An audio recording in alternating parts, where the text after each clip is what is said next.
Welcome to the Miracles and Wellness Podcast. My name is Clarissa Booker, and I'm your life and wellness coach, and also a beauty expert. I am so happy and grateful that you are here. We'll be discussing all things health and wellness, feeling empowered, and loving yourself more, while connecting your mind, body, and spirit. Always know that you can manifest whatever you desire for your greater well-being in your life, because I believe that miracles are for everyone.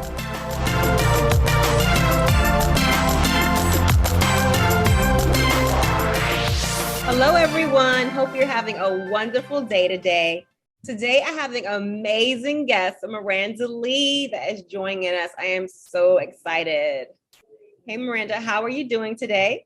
Hello, Clarissa. I'm amazing. I'm so happy to be here to talk to you and your audience. Awesome. We are so happy to have you. So why don't you tell us a little bit about yourself, like where you started and everything? All right. So like you said, my name is Miranda Lee. I am a faith-based health and confidence coach. So I love to work with people who are mostly women, but basically busy go-getters who are just trying to find food freedom, fall in love with themselves, and like just completely ditch the diets and realize that they can reach their health and fitness goals and still eat the foods they love. So that is just my goal. Is something that I struggled with for many years. I struggled with multiple eating disorders growing up, really struggled with perfectionism in every aspect of my life. And finally, I decided that I wanted to be happy. And that's what I chose. And once I found food freedom, my life completely changed. And I just want to help other people do the same thing. Oh, I absolutely love that. Food freedom. That sounds amazing. What does food freedom mean to you? So to me, food freedom is not giving food the power to make me feel guilty or bad or obsessed about any type of food. I was obsessed with health foods. I labeled things as good and bad. And one of the biggest things I preach now is foods aren't good and bad. The only bad food is expired foods. Like that's really bad food. There's nothing, and everything's great in moderation. You can label celery as good, but if you eat 100 pounds of it a day, sorry, but celery's bad then, like everything's fine in moderation. So food freedom is just not letting food have power over your life. And for so many years, food had so much power that I wouldn't go out to dinner with friends. I dreaded going out to eat with family. I counted every single macro. I counted every single calorie. I couldn't enjoy food without feeling guilty. And I was just trapped in this all or nothing mindset. And the thing about food is you cannot live without it. So it's not like cigarettes or alcohol or something that you can just cut out. Like you are forced to either mend your relationship with food or just be crippled by it for the rest of your life. And we have the decision of what we want to do. Absolutely. I'm sure so many people can resonate with you on that. I mean, we've all had, like I had my struggles with food a little bit there. So what helped you move past that and mend your relationship with food? Because now you're doing amazing. Thank you. Yeah. Honestly, I think the biggest thing was surrendering to God. Mm-hmm. I don't think people really see the link between faith, fitness, and food, but there's actually this really big link. And it's because I was putting my identity in the body I had, in my relationship with the gym or my relationship with food. And at the end of the day, like my identity is in Christ. And once I surrendered everything over to God and told him, let me be who you put me on this earth to be. I know you didn't put me on this earth to be skinny. That's not my purpose. And I just want to be fulfilled. And God gave us this body, like it's a temple. We're supposed to treat it and take care of it, but it's not supposed to be our main focus in life. And especially with diet culture and just the world that we're living in right now, I feel like so many people make it the center of their universe. And I just wasn't happy. So surrendering to God and realizing that, all right, like I'm not perfect. I'm going to go through this journey one step at a time with God. I'm going to be kind and gentle with myself. I am going to be in this journey for the long run. I'm not looking for any quick fixes, and, just really surrendering everything over to God and trusting what he had in store for me. Absolutely. I believe in that wholeheartedly. We have to surrender. I mean, once we actually allow ourselves to surrender, things start opening up for us in so many ways. That's so wonderful. And so did that also help you with the perfectionism? Yeah. So I think everything just kind of bleeds into everything. Like everything overlaps, everything's connected. Like you can say, did I have an eating disorder because I was a perfectionist, or was I a perfectionist because I had an eating disorder? Like everything's kind of overlapped. And something that I learned with my health and fitness journey is like the way that you treat your body and the way that you treat your relationship with food and your relationship with exercise is how you treat your relationship with everything. So not only was I putting my identity in being the fit and healthy girl who only ate certain things and didn't eat unhealthy, and the girl who worked out 5 hours a day, I was also putting my identity in things like I was a straight A student and I was super productive and I worked 3 jobs at one time, and I was putting my identity into all these things, but then wanting to be perfect at everything too. And we all know that perfectionism isn't attainable, yet we still all strive for it. So it's kind of dumb that we go into something knowing we're going to be disappointed and we do it anyways. So once I stopped striving for perfectionism in every aspect of my life and realizing, there's going to be certain phases and aspects of my life that are going to need more attention than others. Like right now, I'm a competitive powerlifter. I've taken a break from powerlifting to focus on my faith more and growing my business, because I know that's what God is put in front of me for this season of my life. Does that mean I'm not working out? No, I still work out. I actually have a strongman competition 1 month from today. So like I'm still competing, but it's a little different. I'm not making everything my priority. And God will always be my first priority, of course.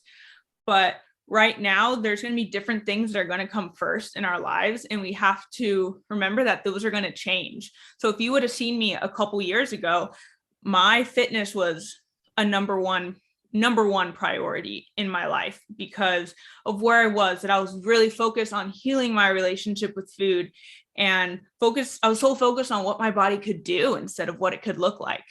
And that was a great, great time in my life. And even though fitness isn't my number one priority now, it's still a priority. It's still something I do and still something that gets my attention. But am I going to be super hard on myself if my workouts aren't an hour and a half like they used to be? No, my workouts now are typically 45 minutes to an hour. And I work out 5 days a week instead of 6. There's a gray scale. It isn't all or nothing. It isn't you're in the gym working out 2 hours a day every day, or you're not working out at all. Like just finding that balance. And I think with perfectionism, you always have the all or nothing mindset. You always have like, oh, I'm either getting an A in this class or I'm getting an F. Like, did you know you can get a B and that's okay? Like, that's okay. You can get a B in different things in life, and shoot, you can even get a C in something in life. It's still passing. But we're taught that we have to get 100% of everything, and it's just draining and exhausting and not the purpose that God put us on this earth for. Absolutely, absolutely. I can relate to that perfectionism. I used to struggle with that a lot. I feel like I'm always a work in progress with that. I always have sometimes I check myself and be like, you're going to get it together. You need to calm down, breathe. Yeah, so a lot of people can resonate with that. Sometimes, I feel like that just starts a while in our past, like when we're younger, and we just the acceptance thing, and it just trickles everywhere. I definitely can appreciate that. Yeah, and God can definitely help us knowing why we're here. Was there a point when you realized, when did you notice that I need to do something? So My eating disorder started when I was in the 5th grade, and I didn't even notice. I think I didn't notice because everything I was doing was praised by society and by my peers and by my family. Everyone was cheering me on, like, oh, Miranda lost 30 pounds in 6 weeks. That is awesome. You're doing great. Like, first of all, how is that not a red flag to anyone? But whatever.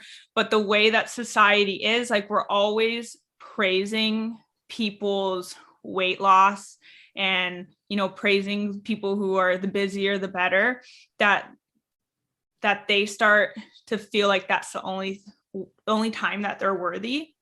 So for me in the beginning, I didn't even realize that I had an issue. I didn't realize I had a problem. It wasn't until I was about 21 when I started dating my husband now, that he was just kind of like, that's not normal. Like, these things that you do, like, he would be able to, take a can of Pringles out, eat a couple and put it away. And that was not something, it was either I wasn't eating the Pringles or I'd eat 3 cans of them. It was I had the all or nothing mindset. So I struggled with binge eating disorder, and I also struggled with orthorexia. So my weight was always fluctuating. And he would just see my struggles, and he was like, you need to get help. Like, you really do. So, I got help. Most of it was a longer process because I was still trying to figure things out myself too. So then while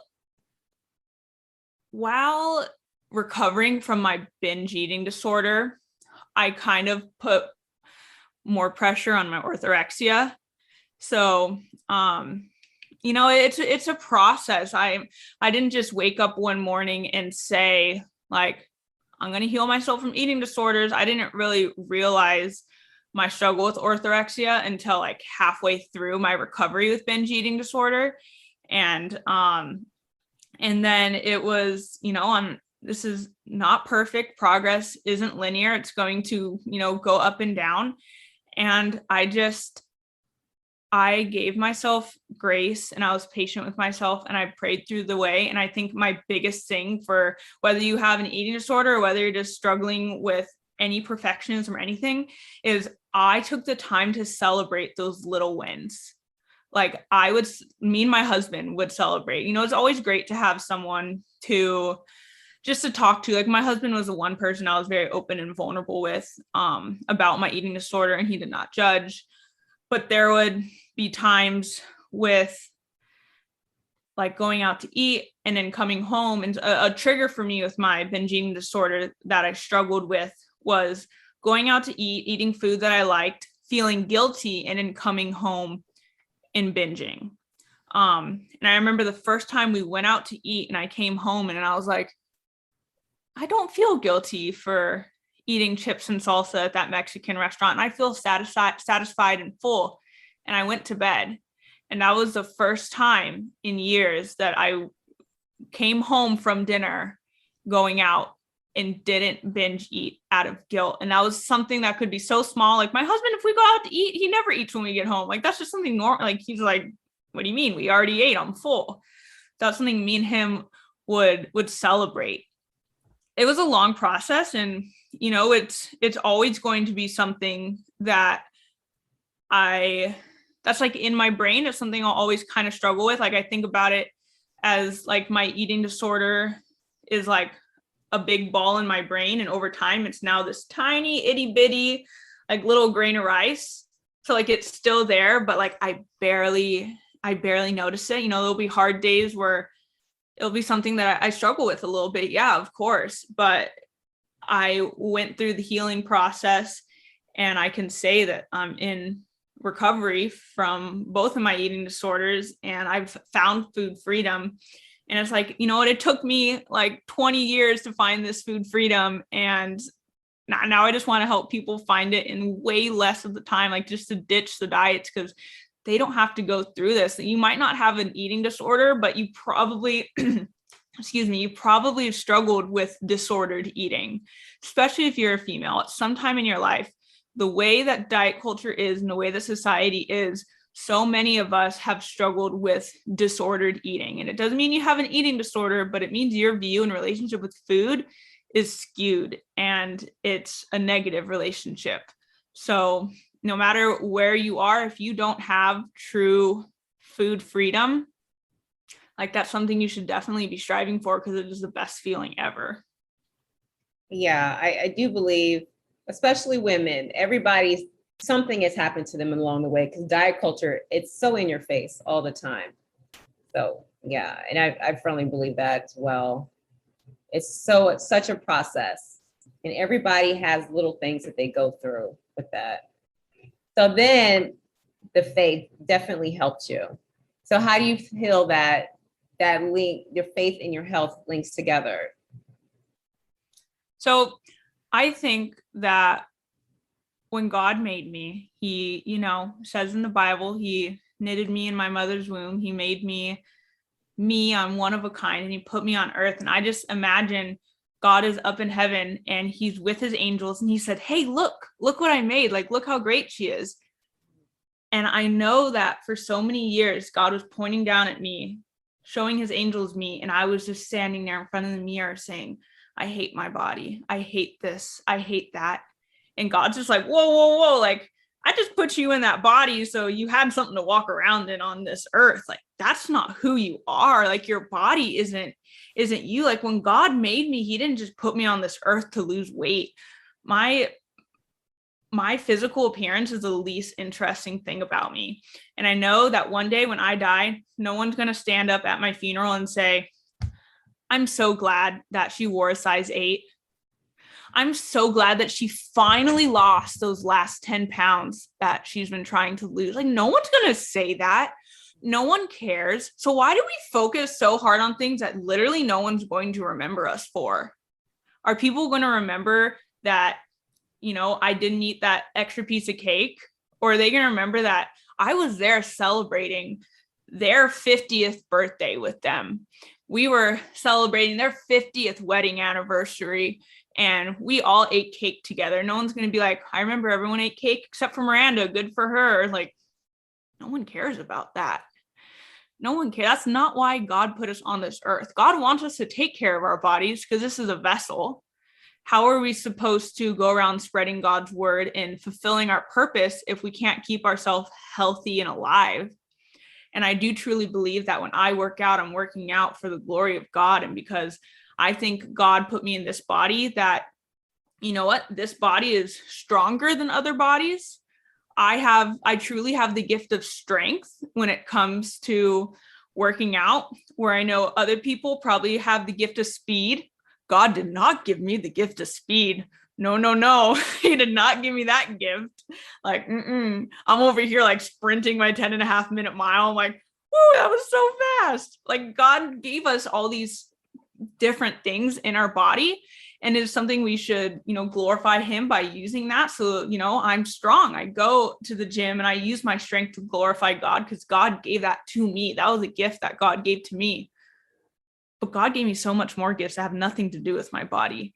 Have to do with my brain, my spirit, my soul, everything that God put together when he created me. And for me to just sit down here on earth and just pick apart every single piece of this perfect creation that he made, for me to say that I'm not smart enough, for me to say that I'm not skinny enough, for me to say that I'm not productive enough, like, you're not offending yourself. You're like, that's what God made. You're offending God. So are you going to tell God that his creation's not good enough? Because that's not fair. We shouldn't be doing that. We should be using this amazing creation that he made and using it to glorify him. Absolutely. And you believe that the more we focus on God, it'll help us improve our self-worth within.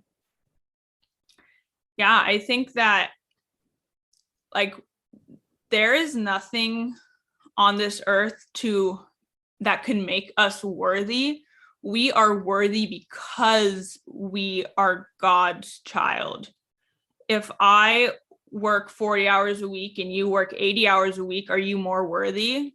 No, like we're both God's child. Like we can't earn our worth. We can't earn love. Love is not something that is earned. Worth isn't something that is earned. It's something that's given. God has given us his love. God has given us that, like, we're worthy. So there's nothing I can do that can change that. So why am I trying to do things to make me feel like I'm worthy enough of myself, or that I'm worthy to be in other people's presence because I'm a certain size? Like, no, I'm worthy because I'm God's creation. I'm worthy because I'm a child of God. That's it. It has nothing to do with anything else. Yeah, absolutely. Because I feel like a lot of whenever we have different disorders or addictions, whether they're food or another substance, if sometimes it comes from wherever it came from, we feel a lack of self-worth, and somehow we wind up kind of taking it out on ourselves. And so if we focus on God, it'll definitely allow us to feel that we love ourselves more and that we are worth it and that we deserve that love. Because sometimes we have I'm not good enough complexes, and it can come out in so many ways, and we just wind up hurting ourselves. So yeah, focusing on God and God's love, and knowing that we are here for so much more, will just take us so much more farther. So do you feel like you, with the fitness, that helped you with healing mental health, is bringing you back more center in a place? I think there's this balance with mental health and fitness that you need to find, because at a certain point, working out will help your mental health.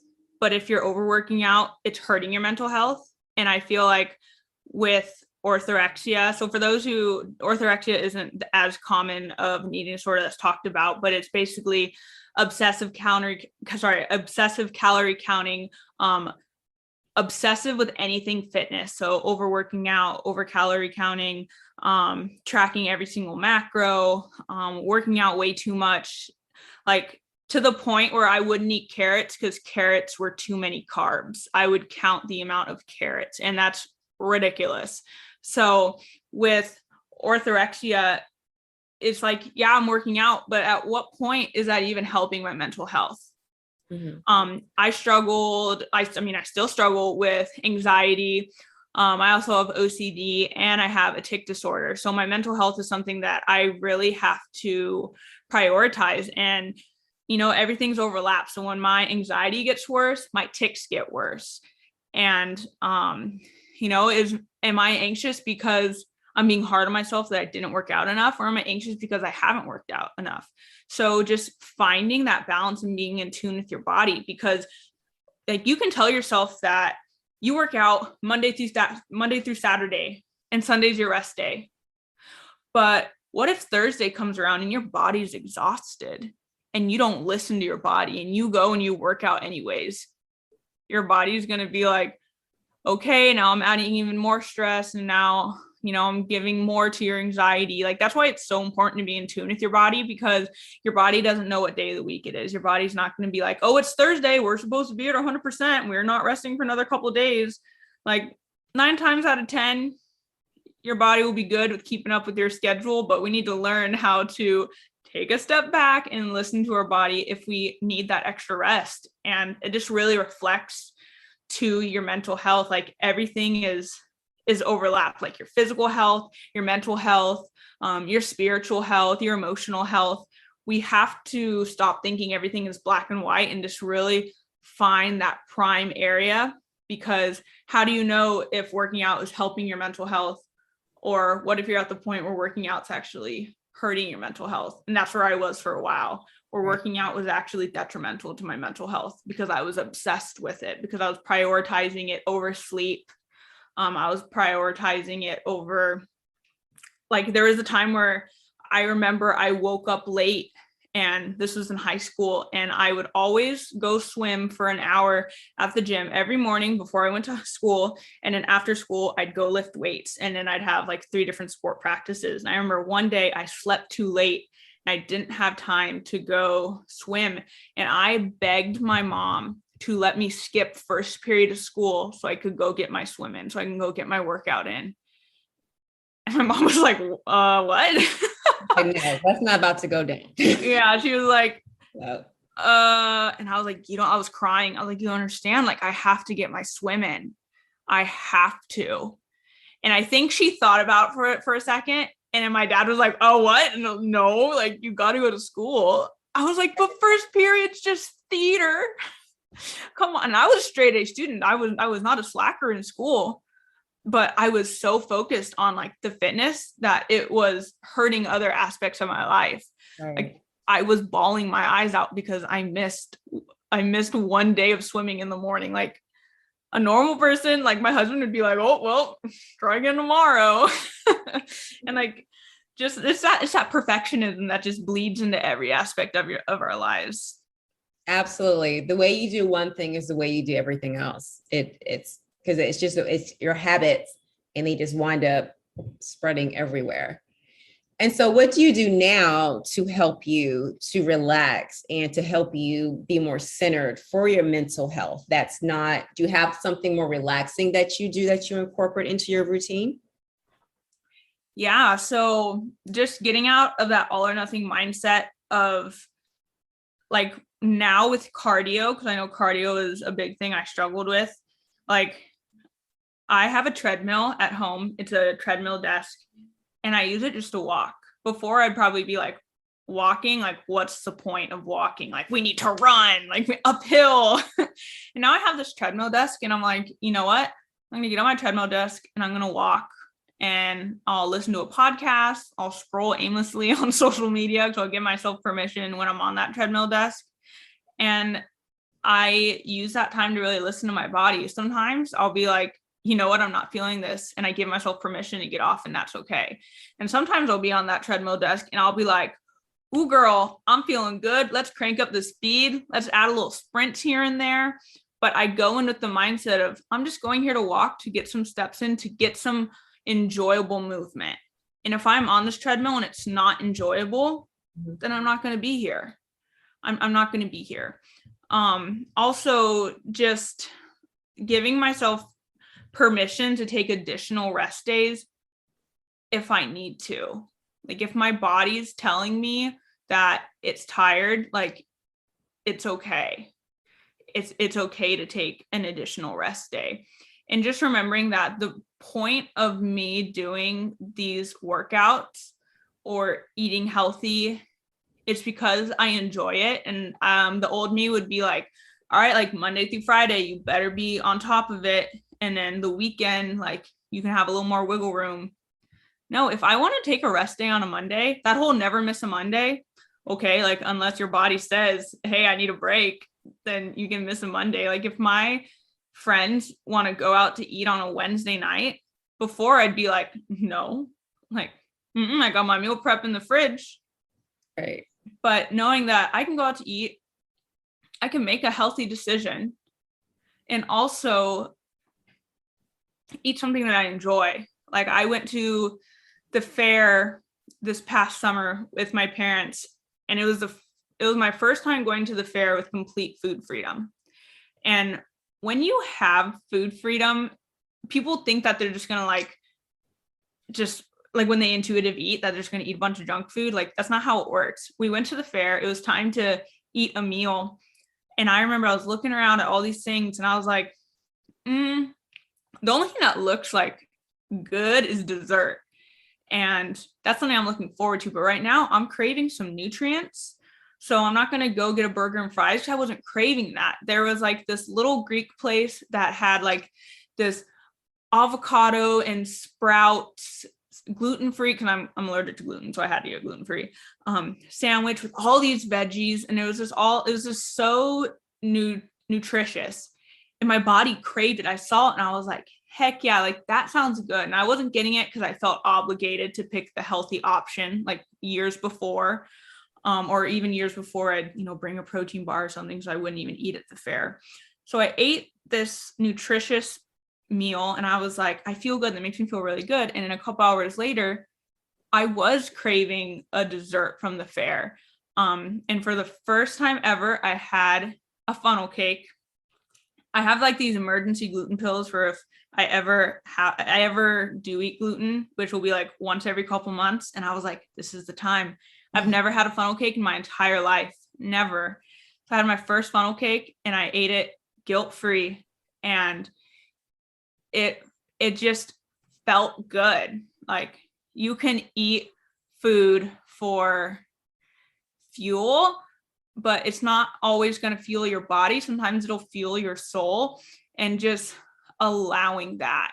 Like, if you don't have food freedom, you'll have the all or nothing of like, I have to eat super healthy, or like, oh, I already messed up, screw it, I'm going to eat all these things at the fair. Like, no, when you truly listen to your body, you're going to be like, you know what, right now I'm craving something nutritious. And you know what, now I'm craving something not as nutritious, maybe something that's going to fuel my soul instead.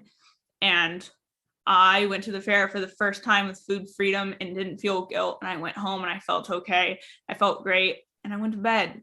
And it was just so amazing. An experience that I'm sure a lot of people, like my husband, doesn't think about what food he's going to eat at the fair. He'll eat something or order whatever he's craving. And if he's full, he'll stop. And that was just such a foreign concept to me. And the fact that I can live my life like that now, I'm like, wow, this is amazing. It took time, but it's something that is totally doable. You just have to just be okay with giving yourself grace and not seeing things as failures. Everything's a learning opportunity. If I do something that I'm like, maybe that wasn't the best, it's something I learned from. I'm like, you know what? I learned that if I eat a couple extra pieces of chocolate, it's not going to kill me, but it made me feel a little sluggish. It didn't make me feel that great. And instead of being hard on myself, like, dang, Miranda, like, you ate half a bar of chocolate. Like, why am I so hard on myself? Like, you don't need to be. Yeah. I firmly believe in giving yourself grace. I tell people that all the time. This is life. Just, it's not about perfection. Just allow yourself to just be free. If it's the fair, it's fun, family time, and you listen to your body, and that's what it's all about, which then makes me want to go into your recovery. Can you tell me about that and what that journey's been like for you? Yeah. So, I mean, it's definitely hasn't just been a straight linear line. It's been up and down. I think recovery is amazing because you just really learn so much about yourself. And I was just learning so much about myself. I was giving myself so much space and freedom to be imperfect. And everyone's journey is different, but it's funny because I've been on so many diets my entire life. Like, I was always on a diet. That once I gave up dieting and recovered from my eating disorders, I actually lost weight and I've kept it off. And I'm not like, that was never my intention. I never said, okay, I'm going to, recover from this eating disorder and lose weight. Like, that wasn't my priority. Like, my priority had nothing to do with my body. My priority had to do with my mental health, my relationship with food. And that's what needed to heal. And, a lot of it has to do with stress. I took so much stress off my body and fed it when it was hungry and learned how to stop eating when I wasn't hungry.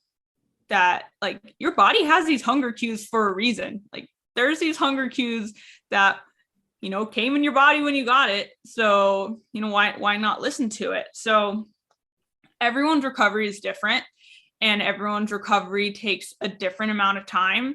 I can't tell you like, this is the day I went into recovery and this is the day I came out, because I didn't like go to rehab or anything, but it was, it was an ongoing process, and it's something I still journal about. I still talk to my therapist about.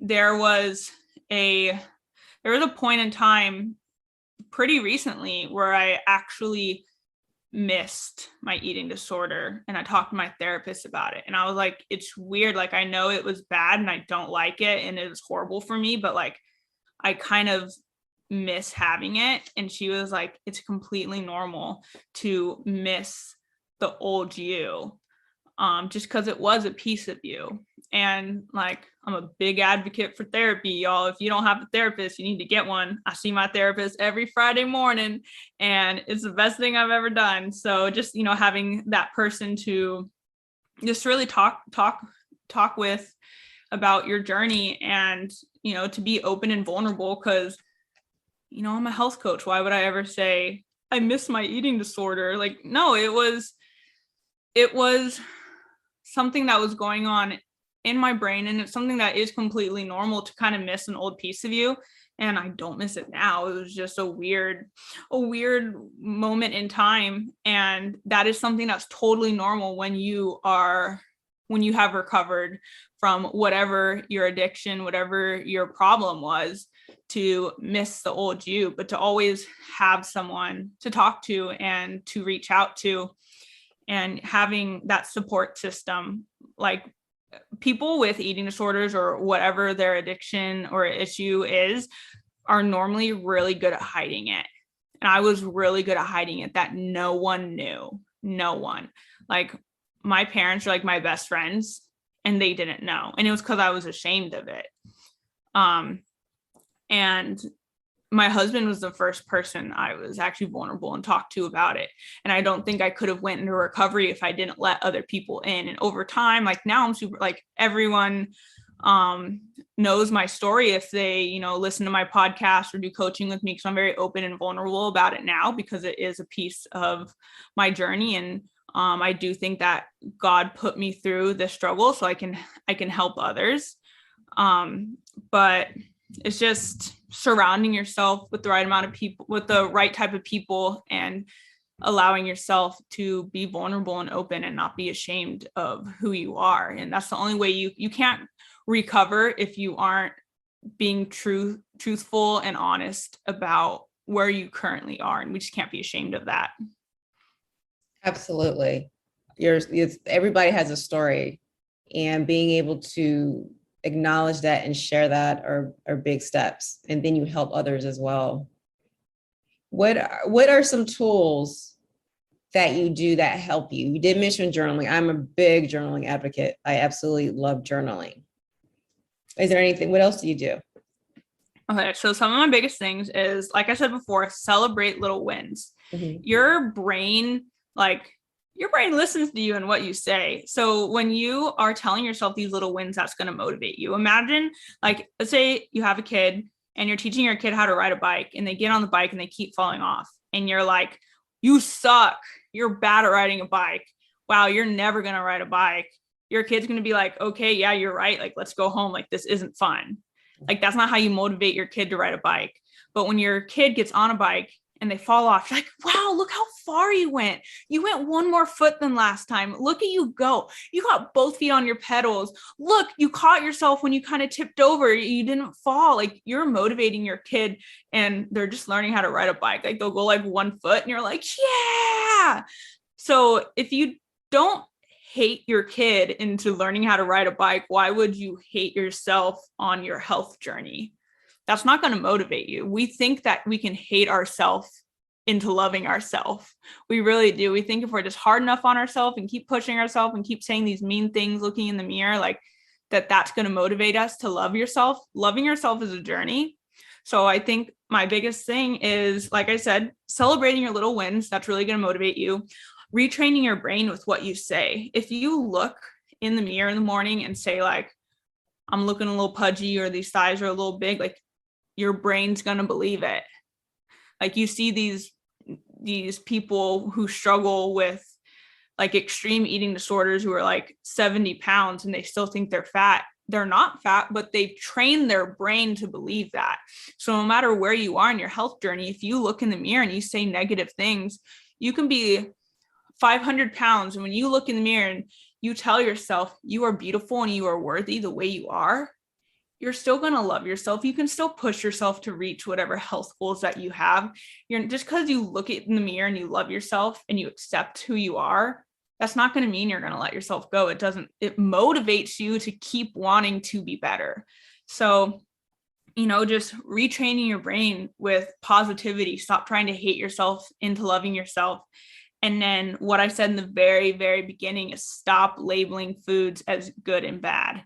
Stop labeling anything as good and bad. Everything's fine in moderation. Stop saying, oh, I'm being good today and I'm not going to have ice cream, or, oh, I'm being so bad because I had a cupcake. Like, if you're a parent too, when you say those things, like, your kids notice. You can tell your kid till you're blue in the face how beautiful they are, how perfect they are, how worthy and enough they are. But when you turn around and look in the mirror and say, I look fat in this dress, it does not matter what you just told your kid. Your kid is watching how you talk to yourself. So you need to change how you talk to yourself. And you need to talk to yourself like you are your best friend and you are your number one fan, because others are watching you. And confidence is so freaking sexy. It's sexier than whatever pant size you are, however much you weigh, whatever the scale says. The scale is so irrelevant. You and I have talked about that before, like, or the made up number on your jeans. Like, some random person in another country just went like 7. And you're like, oh my God, I haven't worn a 7 since this time in my life. Like, I can't believe it. I thought it was a 5. Like, it's literally just a made up number. I probably have 5 different sizes in my closet that all fit the exact same. Right. Like, stop obsessing over just random numbers, whether it's on the scale or on your pants or on your clothes or how many hours you worked. Like, these numbers are so irrelevant. Those are just great tips. Absolutely need to love ourselves a lot more. I really believe in talking positive, just everything. Yep. So Miranda, tell everybody how they can get in touch with you. Yeah, so you can find me everywhere with This is Miranda Lee. So my Instagram is at This is Miranda Lee. My website is thisismirandalee.com. If you go on my website, you can access my podcast, my free Facebook community. My podcast is the M-Powered Podcast, so M-Powered Podcast. You can find it on all podcasting platforms. And you can find my free empowerment community on my website as well. But yeah, definitely follow me on Instagram, send me a message, say what's up, and I'll reply to you. Awesome. Thank you so much for coming out. I enjoy you. And I know everybody is just going to follow you because you're amazing. You're amazing. I love that we both are just, preaching the same thing, just health and wellness and just loving yourself. And it's just so awesome to talk to other like-minded people. So thank you. Thank you. All right. Bye. Bye. If you like my mommy show, leave a review. Bye, guys. Thank you so much for coming by and listening. And don't forget to subscribe to wherever your favorite place to listen to your podcasts are. And if you are on iTunes, I would love it if you would leave me a written review. It means the world to me, and it helps other people's out as well. You never know who would benefit from what you have to say, because your thoughts matter. Thank you for taking the time to come by. Until next time, love and light.